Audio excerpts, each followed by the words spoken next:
Hello hello, j'espère que tu vas très bien. On se retrouve aujourd'hui pour une vidéo sur le mémoire et je voulais te parler plus précisément de comment réaliser un bon plan pour son mémoire, comment faire en sorte de créer un plan qui va être structuré, qui va être logique et qui va permettre de répondre à la problématique de la meilleure manière possible. Donc si ça t'intéresse, n'hésite pas à t'abonner à la chaîne en cliquant sur le lien juste en dessous et on commence tout de suite. Déjà, il y a quelques règles d'or quand on fait un plan de mémoire, quand on travaille sur un mémoire à connaître. La première, c'est que le plan doit être logique, c'est-à-dire il doit y avoir un enchaînement logique d'idées qui vont faire que tu vas pas pouvoir dire dans ta première partie on verra ça à la troisième partie ou ça sera développé plus tard, parce que sinon ça n'a pas de sens. L'idée c'est que les arguments arrivent dans un ordre qui fait que en fait tu vas développer ta pensée au fur et à mesure et tu as besoin uniquement des informations qui étaient précisées avant pour comprendre la partie d'après. C'est aussi pour ça qu'on fait des transitions et c'est vraiment très important de vraiment mettre beaucoup d'efforts dans les transitions qui sont à faire entre les parties, entre les petits paragraphes et les grands paragraphes, entre les grandes parties, les petites parties. À chaque fois tu dois mettre quelques phrases de transition, pas besoin que ce soit 5-6 lignes mais peut-être une ou deux lignes juste pour expliquer le chemin en fait de pensée et le chemin logique que prennent tes idées entre la première partie et la deuxième partie pour mener en fait le lecteur et expliquer en fait l'imbriquement si tu veux de toutes tes idées et de tous tes arguments. D'ailleurs, une deuxième règle d'or quand on travaille sur un mémoire ou qu'on fait un dossier, une rédaction un peu importante, c'est que un paragraphe égale un argument. On va pas chercher à ajouter plusieurs arguments avec plusieurs sources différentes au sein d'un même paragraphe. D'ailleurs, c'est aussi pour ça qu'il faut faire très attention à l'équilibre dans un mémoire. C'est-à-dire que ta partie 1 ne peut pas faire 20 pages et ta deuxième partie peut en faire 5. C'est pas équilibré, ça veut dire que t'as pas entre guillemets suffisamment d'arguments pour faire un point d'équilibre et que t'as pas suffisamment d'arguments pour un point par rapport à un autre. Donc ça c'est pas une bonne stratégie. Quand tu fais un plan, il faut vraiment faire en sorte que tes parties soient plus ou moins équilibrées. Évidemment en nombre de pages on va pas être à la même chose exactement, mais l'idée c'est vraiment que tu puisses avoir en fait un argumentaire qui va être intéressant, et quand ta première partie fait 20 pages et que ta deuxième en fait 5, c'est qu'il y a un souci quelque part, que t'as pas suffisamment creusé, que ton sujet est peut-être pas assez pertinent, ou en tout cas que la problématique que tu as choisie et le plan que tu as choisi ne permettent pas de coïncider. Il y a une autre règle d'or, c'est que généralement dans le travail de mémoire on va annoncer clairement le sujet dont on va parler et la façon dont on va traiter le sujet.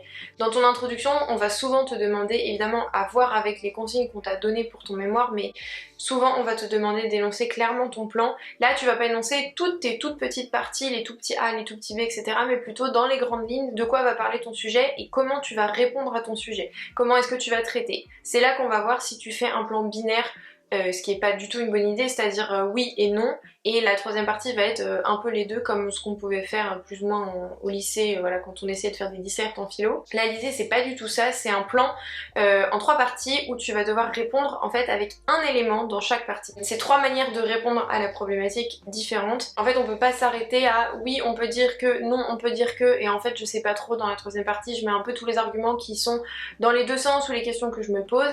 Là l'idée c'est vraiment de creuser le sujet, d'apporter une synthèse, enfin d'apporter une réponse potentielle sans forcément que ce soit la vérité absolue. Donc une fois que tu as ces bases là, que tu as conscience en fait des consignes que l'on t'a données de la part de ton jury, de tes professeurs, etc., et que tu es conscient aussi des normes qui existent quand on réalise un mémoire, tu peux passer à la création du plan. Et là c'est un peu plus compliqué, c'est comme beaucoup de choses, Rome ne s'est pas faite en un jour, tu vas pas faire un plan comme ça sur une demi-heure en disant voilà je vais mettre ça, ça, ça, ça et ça va le faire. C'est beaucoup plus compliqué que ça, déjà parce que le plan c'est pas quelque chose qui se fait tout de suite, déjà tu vas passer du temps à faire, à trouver ta problématique, à trouver ton sujet exact, à débroussailler un petit peu la façon dont tu peux traiter ta problématique. Donc ça c'est ce que je t'avais fait dans une vidéo, tu peux regarder si ça t'intéresse sur comment trouver ton sujet, un bon sujet, etc. Ensuite il va falloir aussi faire des premières recherches, les recherches préliminaires qui sont extrêmement importantes pour valider entre guillemets la pertinence et la bonne manière d'utilisation de ton sujet. Si pendant tes premières recherches tu te rends compte qu'il y a très peu de ressources disponibles, qu'elles sont pas de qualité, ou que c'est un sujet qui a été énormément traité et que toi tu vas pas forcément apporter quelque chose de nouveau, dans ce cas là c'est mieux de changer son sujet. Si jamais les recherches que tu fais confirment ton intérêt pour le sujet, que c'est un sujet pertinent, qui a pas été traité tout à fait pareil, que tu peux apporter ton grain de sel, ta pierre à l'édifice, dans ce cas là tu vas pouvoir commencer à améliorer tes recherches, à vraiment étoffer, à chercher plus d'informations, à changer tes mots-clés quand tu fais des recherches, à aller en fait de source en source pour trouver de plus en plus d'informations. répartition, et c'est à partir de là en fait que instinctivement un espèce de plan schématique de ton mémoire va se réaliser. Vraiment inconsciemment tu vas commencer à répartir les idées et tes réflexions et les ressources que tu as trouvées dans des parties, même si tu les matérialises pas forcément sur le papier. Du coup ce que tu vas commencer à faire, c'est simplement de manière là aussi schématique commencer à répartir dans 3 grands thèmes, ou 2 grands thèmes au début si ça te paraît compliqué de trouver 3. Les idées que tu as, les réflexions que tu te fais, les sources que tu as trouvées.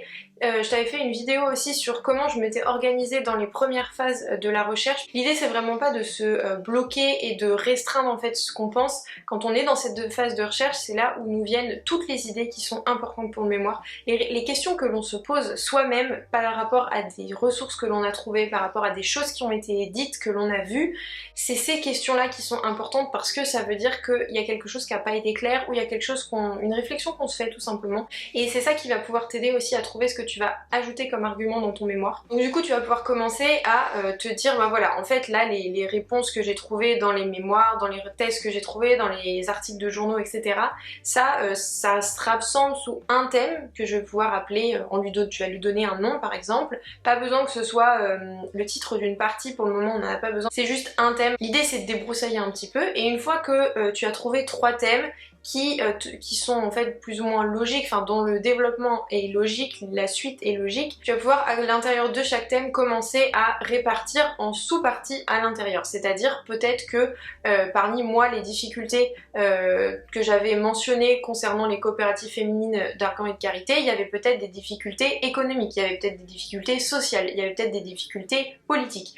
Et dans ce cas-là en fait l'idée c'est vraiment de venir trouver des petites parties. C'est pas forcément, t'es pas forcément obligé de matérialiser là encore vraiment un titre de partie bien précis en donnant comme une problématique en fait, en lui donnant une forme de mémoire. Simplement tu crées des sous-thèmes et ensuite tu vas venir agencer ces sous-thèmes en fonction là encore de l'ordre logique. Est-ce que c'est plus intéressant de parler de ces difficultés là en premier et d'amener sur ensuite d'autres difficultés? Cette étape là elle va vraiment te prendre du temps, ça va pas se faire en une journée, c'est mieux même de laisser un peu de temps, de continuer à faire ses recherches pendant ce temps-là, parce que tu vas trouver d'autres arguments, parce que ça va peut-être te faire réfléchir aussi à comment tu vas pouvoir agencer ces idées. Quand on fait des recherches, quand on cherche des ressources, on regarde pas simplement le contenu du sujet que l'on trouve, du mémoire que tu es en train de lire, de la thèse, etc. Tu peux aussi regarder le plan, la façon dont sont amenées les idées, la façon dont sont traitées les informations, le ton qui est utilisé, la façon dont les sources sont répertoriées, etc.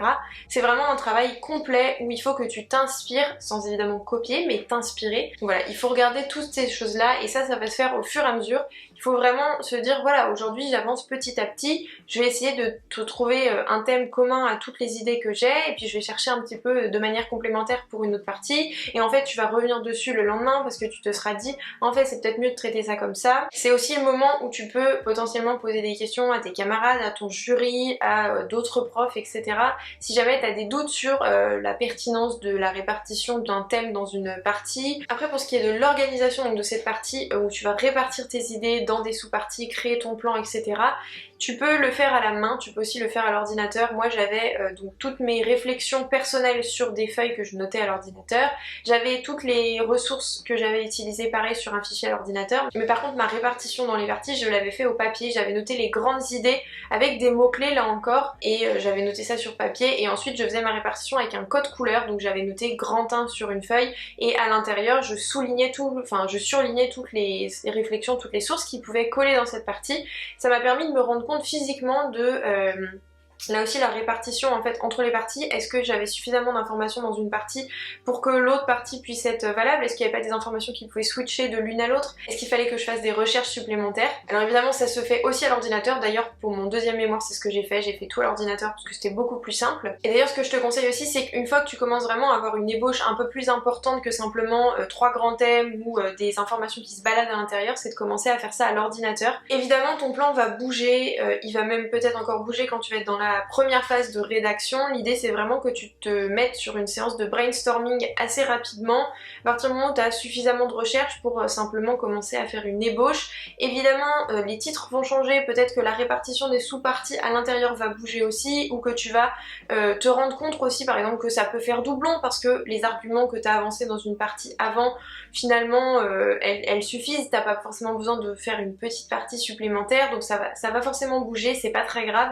L'important c'est que l'ordre reste le même, que l'idée générale de chaque grande partie reste la même. Après ce qu'il y a à l'intérieur, ben, ça peut bouger, c'est pas très grave. D'ailleurs une fois que tu es arrivé à tes 3 grandes parties avec à peu près l'idée de ce que tu vas pouvoir mettre à l'intérieur, sans forcément que ce soit très précis ou que tu aies exactement ligne par ligne ce que tu vas ajouter, je te conseille vivement de le faire valider, de l'envoyer à ton jury ou à des professeurs pour qu'ils te disent si pour eux ça répond à la problématique, si tu risques pas de faire du doublon, si c'est vraiment cohérent, pertinent, que ça va pas t'amener en fait à être hors sujet, ou que tu vas pas avoir trop d'informations à donner ou pas assez d'informations. Généralement les enseignants demandent à valider cette espèce de plan primaire, cette ébauche de plan assez rapidement, justement pour pas que tu partes sur une mauvaise piste et que tu aies tout à refaire au dernier moment.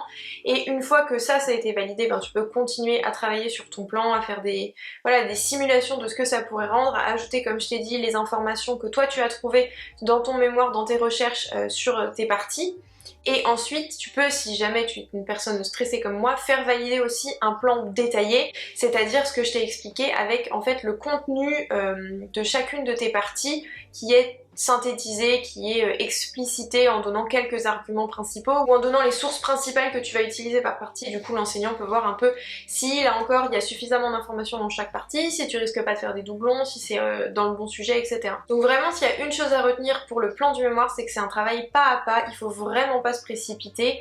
Vraiment, il faut faire ça petit à petit, étape par étape. Un jour, tu vas regarder toutes les réflexions que tu t'étais faites et te dire voilà, qu'est-ce qui va dans quelle partie. Le lendemain, tu vas peut-être te dire ok, dans les ressources que j'ai trouvées, qu'est-ce qui va dans quelle partie? Quelle citation je pourrais utiliser dans la partie 1? Parce que en fait, j'aimerais bien utiliser ça à cet endroit-là et ce terme-là, il pourrait aller dans cette partie-là, ça me permettrait de développer cet argument, donc ça va ici. L'idée, c'est un peu comme un puzzle en fait, c'est pour ça que moi je trouve qu'à la main, c'est assez pratique parce que limite, tu peux découper les idées, tu t'encadres en fait des petits mots et tu vas venir coller dans les parties ce qui t'intéresse. Là on parle pas du tout de commencer à rédiger, de commencer à faire de la réflexion, etc.